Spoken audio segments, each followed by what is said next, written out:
வணக்கம் நேயர்களே, ஃபீபாவின் இன்றைய காலை தியானத்திற்காக உங்களை அன்புடன் வரவேற்கிறேன். இன்றைய காலை தியானம் நிகழ்ச்சியில் நமக்குள் இருக்கும் கிறிஸ்து என்ற தலைப்பிலே நாம் கேட்க இருக்கிறோம். கொலோசியர் 1:27 சொல்லப்பட்டபடி, புறஜாதிகளுக்குள்ளே விளங்கிய இந்த இரகசியத்தில் உள்ள மகிமையின் ஐஸ்வர்யம் இன்னதென்று தேவன் தம்முடைய பரிசுத்தவான்களுக்கு தெரியப்படுத்த சித்தமானார்.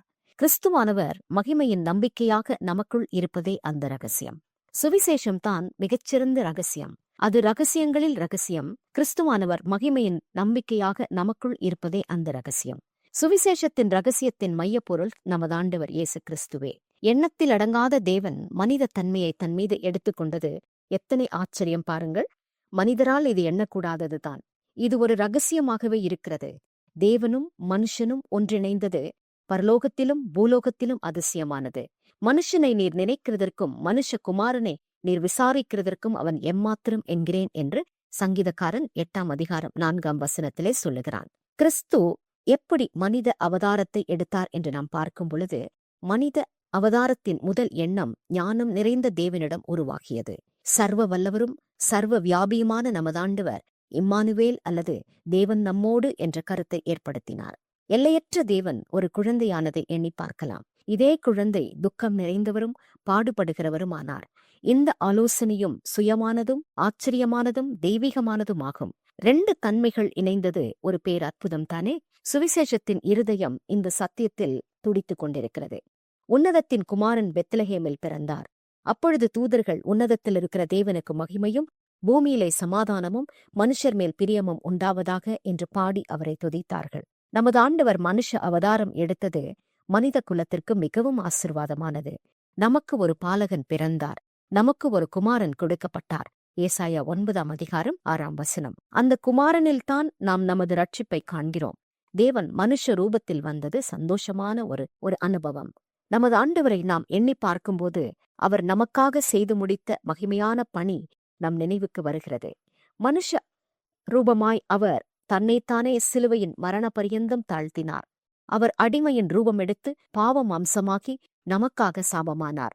ஏனென்றால் நமது பாவங்களுக்காக இன்னொருவர் தேவையில்லை. அவர் செய்த சேவை ஏனென்றால் நமது பாவங்களுக்காக இன்னொருவர் தேவையன்றோ. அவர் செய்த சேவை தாழ்மையானது, பாரமானது. அவரது வாழ்வு துக்கம் நிறைந்ததும் தொடர்ந்து இலச்சையும் பாடு நிறைந்ததுமான மரணமாய் காணப்பட்டது. நமது பாரத்தை அவர் சிலுவை மட்டும் சுமந்தார். பிதாவின் நீதியான கோபம் நமக்காக அவர் மேல் வந்தது. அவர் நமக்காக எவ்வளவோ பாடுகளை சகித்து விட்டார். நமது பாவங்களை கடலின் ஆழத்திலே தள்ளிவிட்டார். நாம் குடிக்க வேண்டிய கசப்பான பாத்திரத்தை அவர் குடித்து விட்டார்.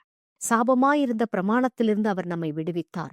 நமக்கு நித்தியமான நீதியை சம்பாதித்துவிட்டு பிதாவின் வலது பாரசத்தில் உட்கார்ந்திருக்கிறார்.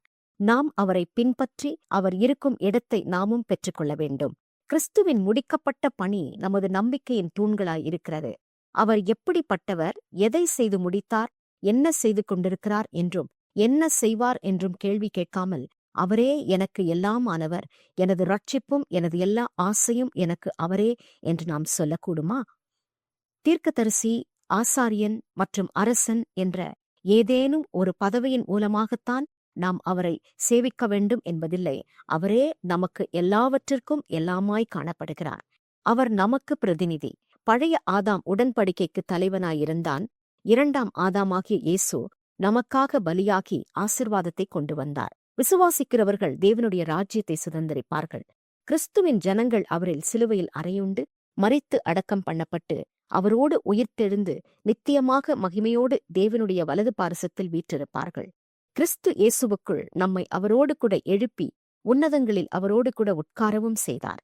எபேசியர் 2:7 அவர் நம்மை இயேசு கிறிஸ்து மூலமாய் தமக்கு சுவிகார புத்திரராகும்படி முன்குறித்திருக்கிறார். இதுவே சுவிசேஷத்தின் முழு சாராம்சம். கிறிஸ்துவை பிரசங்கிக்கிறவர்கள் சுவிசேஷத்தை பிரசங்கிக்கிறார்கள். கிறிஸ்துவை பிரசங்கியாதவர்கள் சுவிசேஷத்தை அறிவிக்கவில்லை. சூரியன் இல்லாத நாள் இல்லாதது போல கிறிஸ்து இல்லாத சுவிசேஷம் நமக்கு இல்லை. கிறிஸ்துவே தேவனுடைய சுவிசேஷத்தின் ஜீவன், ஆத்துமா, சரீரம் எல்லாமாய் இருக்கிறார். கிறிஸ்துவே எல்லாவற்றிற்கும் மேலானவர். கிறிஸ்துவே எல்லாருக்கும் எல்லாவற்றிற்கும் மேலானவர் என்கிறதான ஒரு விசுவாசத்தை நமக்குள் நாம் எழுப்ப வேண்டும். நமக்கு உதவி செய்கிறவர்கள், நண்பர்கள் எல்லாரை காட்டிலும் இயேசு மேலானவர். அவர்கள் நமக்கு நன்மையானவைகளை தருகிறார்கள். ஆனால் இயேசுவோ தம்மையே நமக்காக அளித்திருக்கிறார். அவருடைய ஞானம், நீதி, பரிசுத்தம், ரட்சிப்பு ஆகியவைகளை மாத்திரமல்ல, அவரையே நமக்கு தந்தபடியினால் அவரில்லாமல் நம்மால் வாழ முடியாது.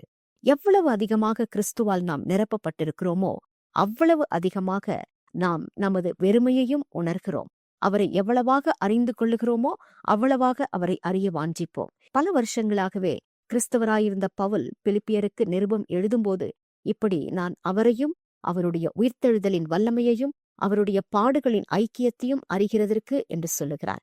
பிலிப்பியர் 3:10. பவுல், நீங்கள் இன்னும் கிறிஸ்துவை அறியவில்லையா என்று கேட்டால் அவர் பதிலாக ஆம் என்றுதான் சொல்லுவார். அவரை பற்றின அறிவு நமக்கு போதாது என்றும், அவரை பற்றிய அறிவு அறிவுக்கு எட்டாதது என்றும் தான் சொல்லுவார்.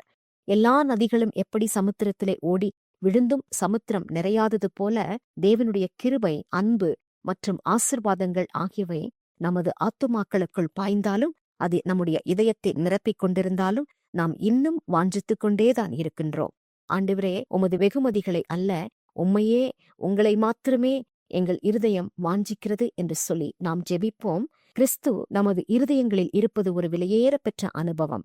இங்குதான் கொழுப்பும் நிணமுமான ஆவிக்குரிய ஆசிர்வாதங்கள் அடங்கியிருக்கிறது. கிறிஸ்து நமது வாழ்க்கை படகில் இருந்தால் அமைதியும் பாதுகாவலும் உண்டு. கிறிஸ்து நம்முடைய வீடுகளிலும் நமது இருதயத்திலும் நம்மிலும் இருப்பது மிகவும் அருமையானது. அது தேன்கூட்டிலிருந்து ஒழுகி வரும் தேனை போன்றது. நேர்களே, நம்மில் கிறிஸ்து என்ற தலைப்பிலே இன்றைய காலை தியானத்தை நாம் கேட்டோம். மீண்டும் அடுத்த இன்றைய காலை தியானத்தில் பங்கேற்றமைக்காக நன்றி. உங்களது கருத்துக்களை பகிர்ந்து கொள்ளவோ மேலும் விவரங்கள் அறிந்து கொள்ளவோ 9458585042 என்ற எண்ணிற்கோ அல்லது info@fibaonline.org தொடர்பு கொள்ளவும். தேவன் தாமே உங்களை ஆசீர்வதிப்பாராக. ஆமேன்.